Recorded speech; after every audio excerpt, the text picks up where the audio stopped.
The spacecraft never flew, not once. It was destroyed on the ground, in Florida, during a rehearsal, and all 3 men who were supposed to ride it into orbit died inside it. The date was January 27, 1967. The place was Launch Complex 34 at Cape Kennedy Air Force Station. The cause, in the language of the record, was a cabin fire. The explanation almost everyone reaches for is the one in the title of this episode, that a decision made to keep the crew safe had quietly turned their cabin into something that would burn. I want to be honest with you about that claim from the start, because this episode is built on a single official record, and that record does something unusual. It states the outcome with real precision. It states almost nothing about the mechanism. The gap between those two things is the story. Here is what the record establishes. The mission was originally designated AS-204. It was planned as the first crewed mission of the Apollo program, the American effort to land the first man on the moon. It was scheduled to launch on February 21, 1967, and its assignment was a low Earth orbital test of the Apollo Command and Service Module. That is a modest-sounding job for a famous program. Fly the crewed hardware in the easiest place you can reach, close to home, and find out what breaks before anyone goes further. The 3 men assigned to it were Command Pilot Gus Grissom, Senior Pilot Ed White, and Pilot Roger Chaffee. The record links their deaths and the destruction of the command module to the same cabin fire, which tells us where they were. Inside the pressurized crew compartment, sealed in, running a launch rehearsal test. That phrase deserves a moment.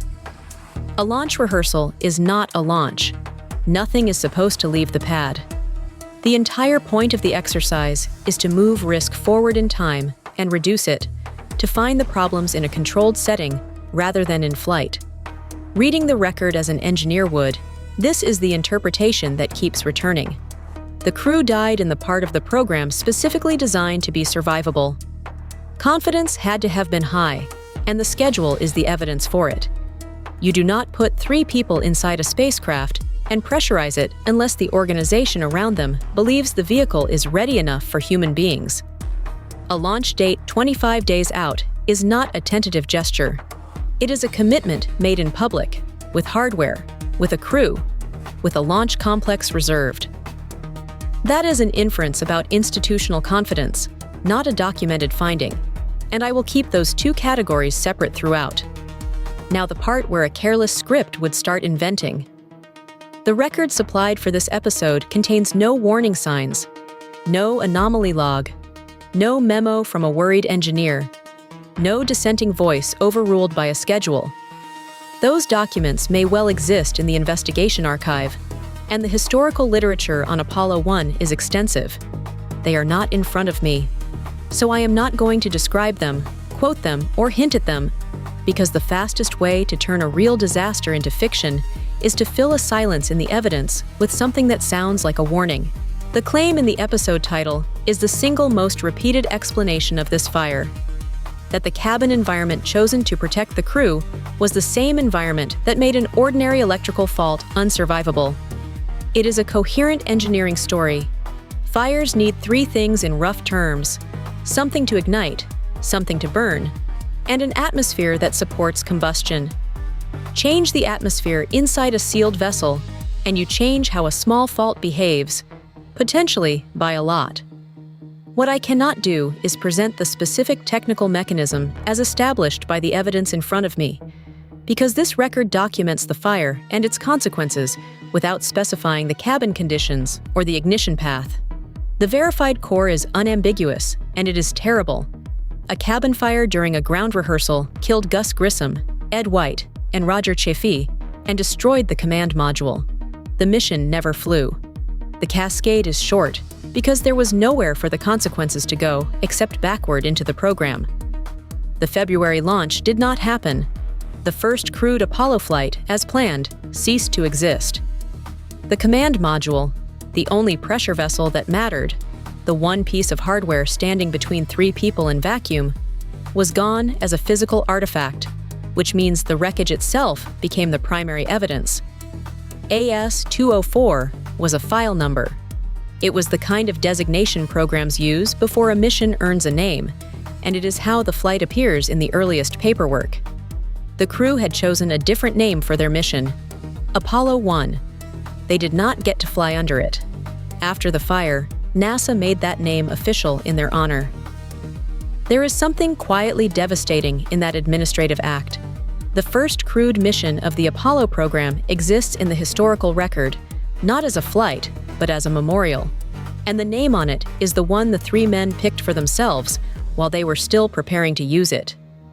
When investigators work a fire inside a sealed vessel, the physical evidence is the vessel. Burn patterns, component condition, the sequence written into damaged material. Competing explanations get tested against that material rather than against intuition. The conclusions of the Apollo 1 investigation are documented in the formal review record, and I would rather tell you plainly that those findings sit outside this source pack than paraphrase them from memory and dress the result up as sourcing. What I can offer instead is the shape of the failure, which is the shape this channel keeps finding. A proximate event, fire in an occupied cabin. A technical layer, whatever in the design or the configuration allowed that fire to start and to become unsurvivable. An organizational layer, the decisions, schedules, and assumptions that put three people inside a sealed spacecraft for a test and judged that acceptable. And an ethical layer, which is the one that needs no archive at all. The risk of that configuration was not distributed. It was carried entirely by the three men inside, who could not evaluate it independently and had to trust that someone else already had. That is the durable lesson, and it does not require me to overclaim a mechanism. A rehearsal is a risk reduction tool. Treating it as inherently safe is a judgment, not a property of the activity. The moment human beings are sealed inside a pressurized vehicle, the test has acquired the hazards of flight without any of the credit for it, and the safeguards have to match the hazard that is actually present, not the hazard the schedule says you are managing today. There is a second lesson aimed at anyone who consumes disaster explanations. The most confident version of a story is often the most compressed one. Apollo 1 is usually delivered as a single decision with a single consequence, and it may well resolve close to that. But the record I was given here proves the outcome without proving the chain, and those are different claims requiring different evidence. Holding that distinction is not hedging. It is the difference between understanding a failure and repeating a summary of one. What is certain is small, dated, and verified. Three men, a rehearsal on the ground, a fire in a sealed cabin, a destroyed spacecraft, a mission that never launched, and a name transferred from a plan to a memorial. Everything past that point belongs to the formal investigation record, and the honest ending is to say where the documents stop rather than to keep talking past them. This content is for educational purposes only. Do not attempt to recreate any described experiment or procedure.